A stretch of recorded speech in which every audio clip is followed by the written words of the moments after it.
এই তোরা সবাই বস, তোদের আজ আমি বাংলা ক্লাস নেব।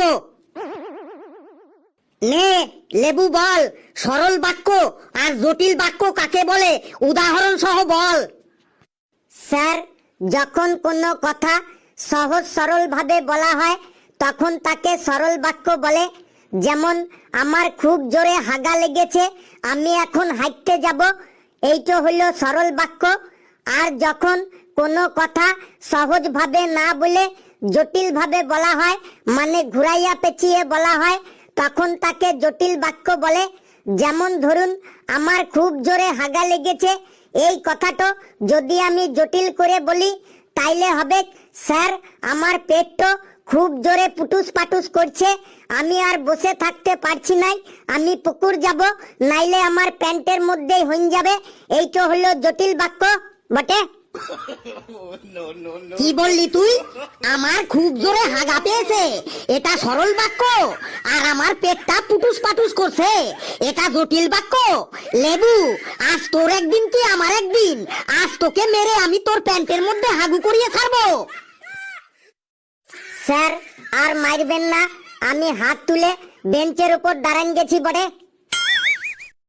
কালু, তুই বল, সরল বাক্য আর জটিল বাক্য কাকে বলে উদাহরণ সহ বল। স্যার, সরল বাক্য আর জটিল বাক্য বলছি স্যার। স্যার, যখন কেউ কোনো প্রশ্ন করে তখন সেই প্রশ্নের যদি সহজভাবে উত্তর দেওয়া হয় তখন তাকে সরল বাক্য বলে। যেমন, কেউ যদি আমাকে প্রশ্ন করে, কালু তোর পায়খানাটা কেমন হয়, আমি যদি তখন বলি আমার পায়খানাটা খুব পাতলা হয়, তখন সেটা হলো সরল বাক্য।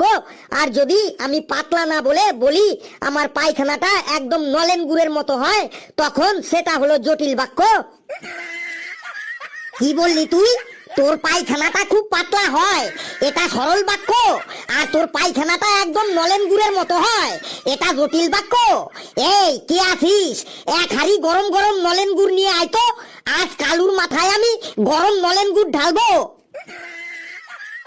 না স্যার, আর নলেন গুড় ঢালতে হবে না, আমিও দু হাত তুলে বেঞ্চের উপর দাঁড়িয়ে গেছি। নে এবার ঘেটু বল। স্যার, কি বলবো? ধর, তোদের বাড়ির সামনের রাস্তার পাশে একটা টিউবওয়েল আছে, মানে জলের কল আছে, সেই কলটা গত 10 দিন ধরে খারাপ হয়ে পড়ে আছে।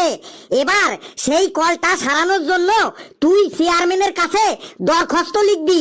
কি লিখবি দরখাস্ততে বল। স্যার, আমি দরখাস্ততে লিখব, মাননীয় চেয়ারম্যান সাহেব, আমার বিনীত নিবেদন, এই যে আমি শ্রী ঘটিন্দর কুলচাটে ওরফে ঘেটু, আপনার এলাকার একজন নাগরিক। আমাদের বাড়ির সামনের জলের কলটি গত 10 দিন ধরে খারাপ হয়ে পড়ে আছে, তাই আমাদের পাড়ার কোনো বৌদি, কাকিমা, মাসিমা কেউ আর সেই কলে জল নিতে আসে না। আর জল নিতে না আসার জন্য কলপারের ঝগড়াটাও গত 10 দিন ধরে বন্ধ আছে। আর ঝগড়া বন্ধ হবার জন্য আমার সকালে ঘুম থেকে উঠতেও দেরি হয়ে যাচ্ছে, কারণ কলপারের ঝগড়া শুনেই আমার সকালে ঘুম ভাঙে। তাই আপনার কাছে আমার বিনীত অনুরোধ, কলটিকে যত তাড়াতাড়ি সম্ভব ঠিক করার ব্যবস্থা করে দিন, যাতে আবার কলপারের ঝগড়াগুলো শুরু হয়ে যায়। আর ঝগড়া শুনে আমারও যেন সকাল সকাল ঘুম থেকে উঠতে পারি। ইতি বিনীত ঘটিন্দর কুলচাটে ওরফে ঘেটু। কি বললি তুই?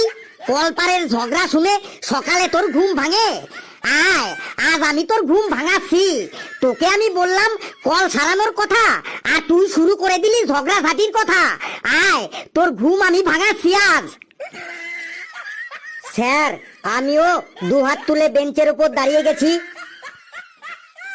এবার পেশির পালা। পেশি, তুই বাবা দিয়ে একটা বাক্য রচনা বলতো। বাবা দিয়ে বাক্য রচনা বলছি। আমার বাবা বাড়িতে না থাকলে আমি শুধু ফেসবুকে রিল দেখি। কি বললি তুই? তোর বাবা বাড়িতে না থাকলে তুই ফেসবুকে রিল দেখিস? দেখাচ্ছি তোকে ফেসবুকে রিল। স্যার, আর রিল দেখাতে হবে না, আমিও দু হাত তুলে বেঞ্চের উপরে দাঁড়িয়ে গেছি।